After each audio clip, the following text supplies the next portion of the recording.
આજે આપણે આંકડાશાસ્ત્રની અંદર સંભાવનાનું જોઈશું, પ્રત્યપ સંભાવના અથવા તો બેઝનું પ્રમેય. ઘણી વખત થિયરીની અંદર પણ પૂછાતો હોય છે, તો આજે આપણે એ જોઈએ, એના દાખલા પણ જોઈશું. જો હવે આપણે જોઈએ કે પ્રત્યપ સંભાવના, તો પ્રત્યપ સંભાવના અથવા તો એને બેઝનું પ્રમેય પણ કહી શકાય. તો આ નિયમ સૌ પ્રથમ બ્રિટિશ ગણિતશાસ્ત્રી બેઝે આપેલો હતો અને આ નિયમનો ઉપયોગ મુખ્યત્વે ઘટનાઓ અંગે મળેલ માહિતીનો ઉપયોગ કરીને ઘટનાઓની ભવિષ્યની કે ભૂતકાળની મેળવેલ સંભાવનાઓને સુધારવા માટે થાય છે. સામાન્ય રીતે આ નિયમનો જે ઉપયોગ છે, જ્યારે યાદચ્છિક પ્રયોગ પૂર્ણ થઈ જાય એટલે કે પૂરો થઈ જાય, એટલે કે યાદચ્છિક પ્રયોગનું પરિણામ જાણી લીધું હોય, તો તેને આધારે આપણે પ્રયોગને લગતી ઘટનાઓની સંભાવના પર શું ફેરફાર થશે એ જાણવા માટે થાય છે. અને આ નિયમનો વ્યાપક ઉપયોગ ઉદ્યોગ અને ધંધાકીય ક્ષેત્રમાં યોગ્ય રીતે નિર્ણય લેવા માટે કરીએ છીએ. એટલે કે જે યાદચ્છિક પ્રયોગ છે એ પૂરો થઈ ગયો, અને એટલે કે યાદચ્છિક પ્રયોગનું પરિણામ પણ જાણી લીધું, તો એના આધારે આપણે પ્રયોગ લગતી ઘટનાઓની સંભાવના પણ હવે શું અસર થાય, તો એના માટે આપણે એનો ઉપયોગ કરીએ છીએ. બેઝના પ્રમેયનું વિધાન કે જો કોઈ એક ઘટના પરસ્પર નિવારક અને નિશેષ ઘટનાઓ, સ્ટુડન્ટ્સ આપણે પરસ્પર નિવારક અને નિશેષ ઘટનાઓ વિશેની માહિતી મેળવેલી હતી શરૂઆતના, જ્યારે આપણે સંભાવનામાં જોયું હતું કે પરસ્પર નિવારક ઘટનાઓ કોને કહેવાય અને પરસ્પર નિશેષ ઘટનાઓ કોને કહી શકાય. છતાં પણ હું તમને એક વખત એનું બતાવી દઉં કે પરસ્પર નિવારક ઘટના અને કોને કહી શકાય, એટલે તમારા પર ફરી પાછું તમને તાજું થઈ જાય. પરસ્પર નિવારક ઘટના અને નિશેષ ઘટનાઓ જોઈ લેજો એક વખત. પરસ્પર નિવારક ઘટના અને નિશેષ ઘટના, તો નિશેષ ઘટના કે જો કોઈ એક પ્રયોગમાં બનતી શક્ય તમામ ઘટનાઓ ધ્યાનમાં લેવામાં આવે તો એ ઘટનાઓને આપણે નિશેષ ઘટના કહીશું.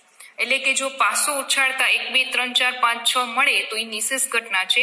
અને પરસ્પર નિવારક ઘટના કે કોઈ એક યાદચ્છિક પ્રયોગમાં કોઈ એક ઘટના બનવાથી બાકીની ઘટના નથી બની શકતી, તો એ નિવારક ઘટના કહેવાશે. ઓકે, જો સિક્કો ઉછાળતા છાપની પ્રાપ્તિ થાય તો કાંટાની પ્રાપ્તિ એ નિવારક છે, કે જો છાપ મળશે તો કાંટો નહીં મળે. તો આપણે આ જોઈ લીધું, થોડુંક તમને રિવિઝનમાં લઈ લીધું કે કોને કહી શકાય પરસ્પર નિવારક ઘટના. હવે આપણે આગળ દાખલાની અંદર જોઈશું તો પ્રત્યપ સંભાવના. તો અહીંયા કને આપણે બેઝનું જે વિધાન છે એ શું કહેવા માંગે છે કે જો કોઈ ઘટના ડી, આપણે અહીંયા ડી ઘટનાની વાત કરેલી છે કે પરસ્પર નિવારક અને નિશેષ ઘટનાઓ A1, A2, A3 અને AN સાથે બની શકતી હોય તો P A1, P A2, P A3, P AN તેમજ P D એટલે કે જે નિવારક ઘટના છે, પરસ્પર નિશેષ નિવારક ઘટના D A1, P D A2, P D A3 અને P D AN જાણતા હોઈએ તો ઘટના D બની ગઈ છે તે શરતે AI બનવાની સંભાવના શોધો. ઓકે, હવે જો અહીંયા કને PAI / D બરાબર PAI છેદ D છેદમાં PD. નીચે જોઈએ તો PAI છેદ D અને આ બધાનો સરવાળો એટલે કે PA1 છેદ D પ્લસ PA2 છેદ D પ્લસ PA3 છેદ D અને એ અપ ટુ થશે AN છેદ D.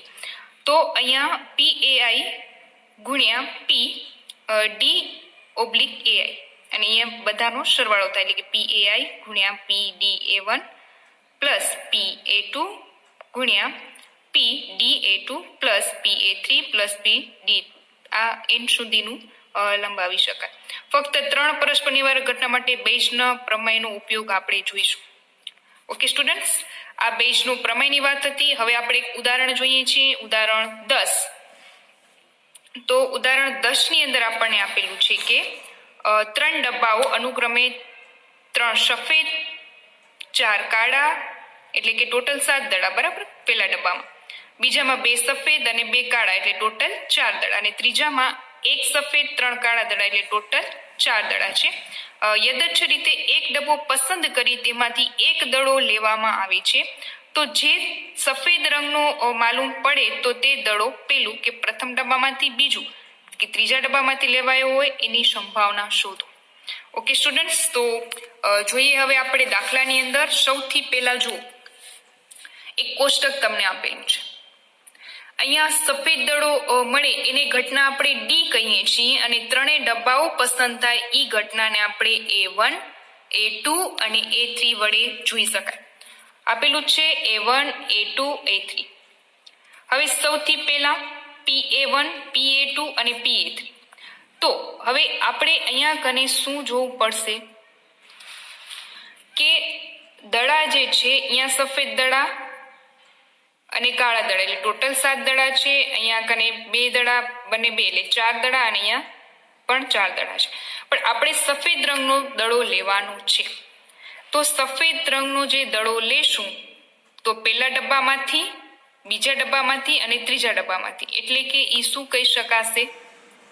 1/3 કહી શકાય. કારણ કે એક પહેલામાંથી હશે અથવા બીજામાંથી હશે અથવા તો ત્રીજામાંથી હશે. અને હવે આપણે અહીંયા જોઈએ કે PD/A1 તો 3/7. અહીંયા કને દડા કેટલા છે? 3 અને ટોટલ દડા 7 છે એટલે કે 3/7. પછી બીજામાં 2 સફેદ દડા છે તો અને ટોટલ દડા 4 છે એટલે કે 2/4 અને ત્રીજામાં એક દડો સફેદ છે અને 3 દડા કાળા છે એટલે કે 1/4. અને અહીંયા કને જે પસંદગી છે એ બતાવશે 1/3 કારણ કે 3માંથી એક જ આવશે. બરાબર, કોઈ પણ એકની જ વાત કરવામાં આવી છે. આપણને ચોખવટ કીધેલી છે કે ડબ્બો એક જ પસંદ કરવામાં આવે છે અને એ સફેદ રંગનો હોય દડો. બરાબર, એટલે 1/3 એ રીતે. હવે અહીંયા કને જોશો તમે તો PA1 ગુણ્યા PD/A1 એટલે કે આ બંનેનો ગુણાકાર જોવા મળશે. બરાબર, અહીંયા કને આ બંનેનો ગુણાકાર થશે. તો આપણે જોઈએ તો પેલા 1/3 ગુણ્યા 1/7 કરો. બરાબર, હું તમને જો અહીંયા એક કરીને બતાવું છું કે 1/3 ગુણ્યા 1/7 કરો તો ઉપર કેટલા આવે? 1 અને નીચે કેટલા થશે? સોરી, અહીંયા 3/7 છે. સોરી, બરાબર, 3/7 હશે એટલે આ 3 અને આ 3 નીકળી જશે. 1/7 જવાબ આવશે. પછી બીજામાં શું થશે? 1/3 ગુણ્યા 2/4 તો ઉપર 2 અને નીચે કેટલા થઈ જશે? 12 એટલે 6 થી ઉડી જશે. આ 2 થી ઉડાડશું એટલે 6 જવાબ આવશે. બરાબર, કેટલો આવશે? 6 જવાબ. કેવી રીતના થશે જુઓ?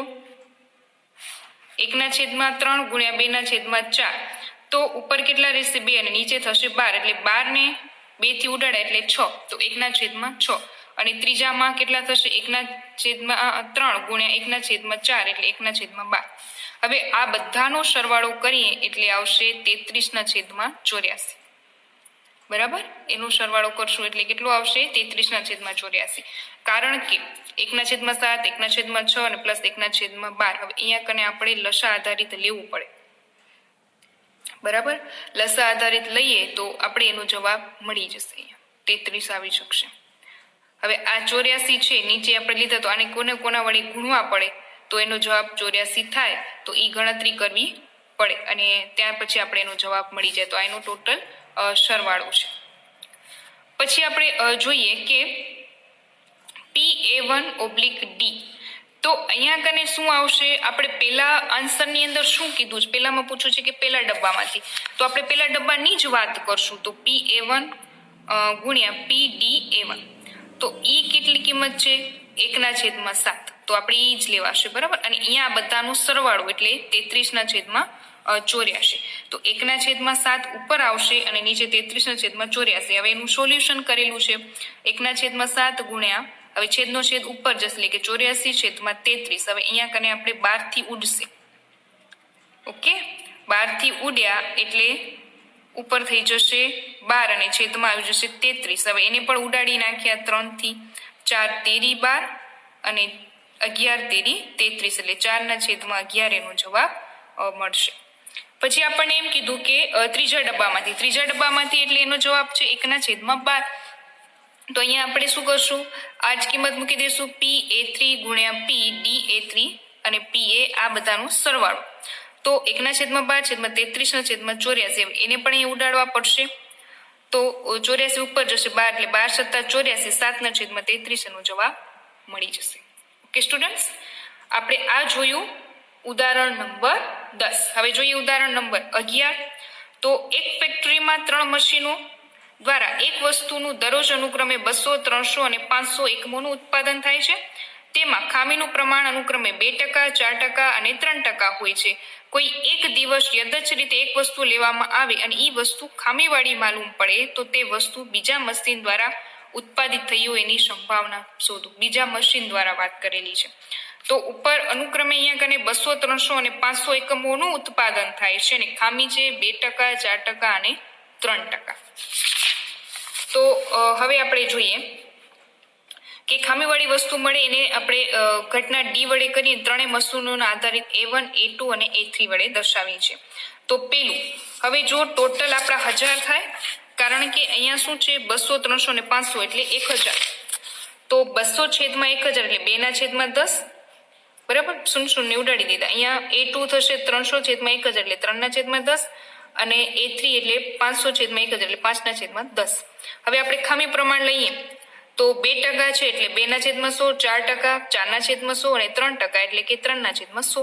હવે આ બંનેનું ગુણાકાર કરીએ તો ઉપર કેટલા થઈ જશે 4 અને નીચે થઈ જશે 1000, કારણ કે 2 × 2 એટલે 4, 10 × 100 એટલે 1000, 3 × 4 એટલે 12, 10 × 100 એટલે 1000, 5 × 3 એટલે 15, 10 × 100 એટલે 1000. હવે આ બધાનો સરવાળો કરશું એટલે 4 + 12 16 ને +15 એટલે 31/11. અને આપણને એમ કીધું કે બીજાની વાત કરેલી છે, બરાબર. તો બીજામાં તો આપણે અહીંયા બીજું લેવું પડશે આ. તો A2 × DA2 એટલે 12/1000 ટોટલ 31/1000. હવે અહીંયા 1000 નીકળી જશે એટલે 12/31 આપણે, કારણ કે છેદનું છેદ ઉપર જશે. તો 12/31 એનો જવાબ મળશે. ઓકે સ્ટુડન્ટ્સ, તો આજે આપણે આ જોયો ઉદાહરણ 2. હવે એક આપણે દાખલા તરફ જઈએ તો દાખલાની અંદર દાખલા નંબર જોશો તો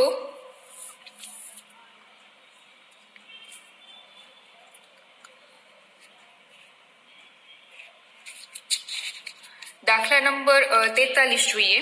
દાખલા નંબર 43 ની અંદર કે એક સ્કૂલમાં પ્રિન્સિપાલ પદ માટે 3 ઉમેદવારો ABC પૈકી કોઈ એક વ્યક્તિની પસંદગી થવાની છે. તેમની પસંદગીની તક અનુક્રમે 5/2/3 પ્રમાણમાં છે. તો તેઓ વ્યક્તિ પ્રિન્સિપાલ તરીકે પસંદ થાય તો રમતગમતને વધુ પ્રોત્સાહન મળે એની સંભાવના અનુક્રમે 1/2, 1/3, 1/5 છે. જો સ્કૂલ રમતગમત પ્રવૃત્તિઓનું પ્રોત્સાહન મળ્યું હોય તો પ્રિન્સિપલ C ની પસંદગી થઈ હોય એની સંભાવના શોધો. ઓકે સ્ટુડન્ટ્સ, તો હવે આપણે દાખલાની અંદર જોઈએ કે કઈ રીતના દાખલો ગણાય છે. તો દાખલા નંબર 13 ઉમેદવાર આપણે લખી દઈએ ABC.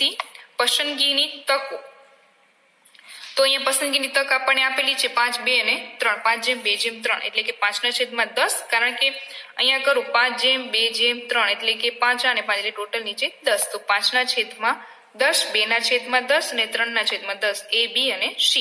હવે પ્રોત્સાહનની સંખ્યા તો ઈ આપણી છે 1/2, 1/3 અને 1/5.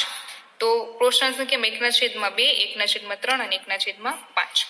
હવે આપણે શું કરવું પડે તો અહીંયા આપણને બંનેનો ગુણાકાર કરવો પડે એટલે આપણે આ બધા પદ મળી જાય. હવે જો 5 × 1/2 કરીએ એટલે મળશે 5/20, 2 × 1 એટલે 2, 10/3, બરાબર. આ બંને પદનો ગુણાકાર કરશું. 2/30, 3 × 10 × 5 એટલે 50. તો આપણે આ પદ મળી ગયા, બરાબર. કયા મળ્યું? PA, PD / A, PB, PD / B અને PC એટલે PD / C. હવે આપણે શું કરશું તો હવે આપણે કરશું 5/20, 2/30 અને 3/50 એનો આપણે શું કરશું સરવાળો. તો આપણે એક લસા લઈ લઈએ 300 લઈ લીધા. હવે અહીંયા જેટલાથી ગુણો એટલે ઉપર પડે એટલાથી આપણને શું કરવા પડશે? ગુણવા પડશે, ત્યારે થશે ને, બરાબર. નીચે જો અહીંયા કને 506 થી ગુણે તો ઉપર આપણે 6 થી ગુણવા પડે. જેટલાથી ગુણીએ એટલાથી આપણે ગુણવું પડશે. જો 20 ને છે તો 20 ને કેટલાથી આપણે ગુણીએ તો 300 આવે, તો ઉપર એટલાથી ગુણવા પડે, 15 થી ગુણો તો ઉપર 15 એટલે કે 75 આવે. અહીંયા આપણે કેટલાથી ગુણવા પડે? 300 કરવા માટે 10 થી, તો ઉપર 10 થી ગુણો એટલે કે 20 થાય. અહીંયા આપણે કેટલાથી ગુણીએ?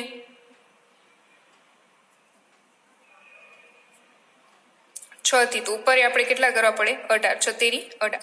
તો આ રીતના 300 આવશે. હવે આ બધાનો સરવાળો કરી ઉપર એટલે 113/300 જવાબ મળે. હવે આપણે વાત કરી છે કે સી બને, સી ની વાત કરેલી છે. તો અહીંયા કને આપણે શું કરવું પડશે કે પી એ ઓબ્લિક ડી કરીએ તો PC ગુણ્યા પી ડી ઓબ્લિક સી અને છેદમાં આ બધાનો સરવાળો, બરાબર, જે આગળ આપણે પદ લખીએ છીએ બધાનો સરવાળો થશે. તો ઈ થશે અહીંયા કને જુઓ આપણે કેટલા આપેલા હતા? 3/50. 3/50 છે. 3/50 લખી દઈએ 113/300. તો 3/50 ગુણ્યા અહીંયા 300 ઉપર જશે, છેદનો છેદ મને 113 નીચે આવશે. તો અહીંયા 6 થી ઉડાડી દીધા 50 ને એટલે ઉપર થઈ જશે 18 અને નીચે આવશે 113. આપણો જવાબ. એના પછી છે કે એક દાખલા નંબર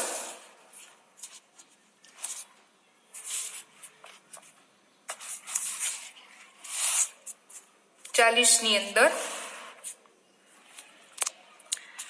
કે એક ફેક્ટરીમાં દરરોજ 4000 વસ્તુનું ઉત્પાદન થાય છે. ફેક્ટરીમાં 3 મશીનો છે, A, B અને C. મશીન B અને C સરખી વસ્તુ બનાવે છે, જ્યારે A B કરતા બમણી વસ્તુ બનાવે છે. તો મશીન A, B અને C ના ઉત્પાદનમાં અનુક્રમે 2%, 1% અને 3% ખામીવાળી વસ્તુ બને. તો યથેચ્છ રીતે સમગ્ર ઉત્પાદનમાં લેવામાં આવીને જે ખામી જણાય વસ્તુ C માં ઉત્પાદિત થઈ હોય એની સંભાવના શોધો. ઓકે સ્ટુડન્ટ્સ, તો હવે આપણે જોઈએ દાખલાની અંદર. તો મશીન A, B અને C અને વસ્તુ બનાવે છે 2%, 1% અને 3%.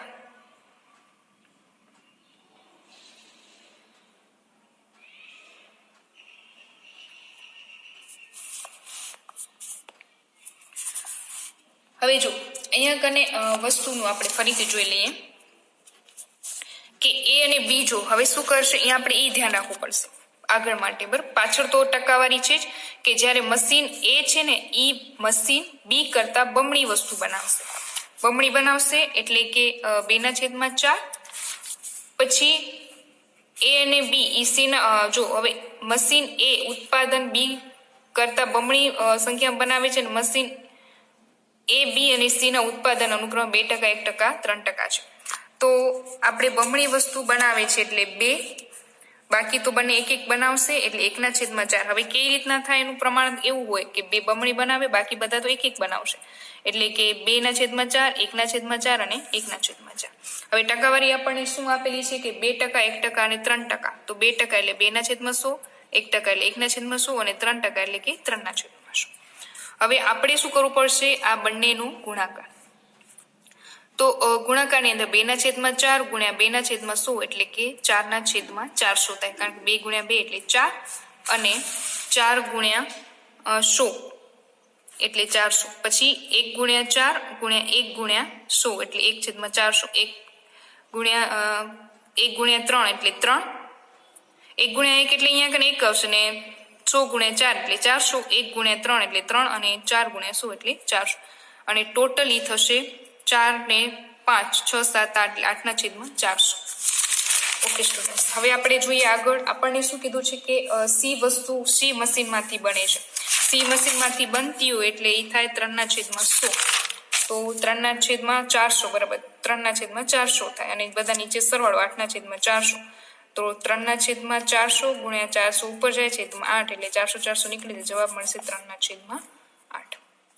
ઓકે સ્ટુડન્ટ્સ, તો આપણે જે દાખલો જોયો એ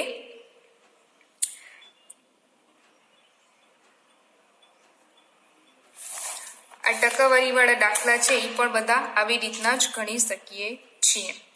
ઓકે સ્ટુડન્ટ્સ, તો હવે આપણે બીજા દાખલા સાથે ફરી મળશું. Thank you and tech.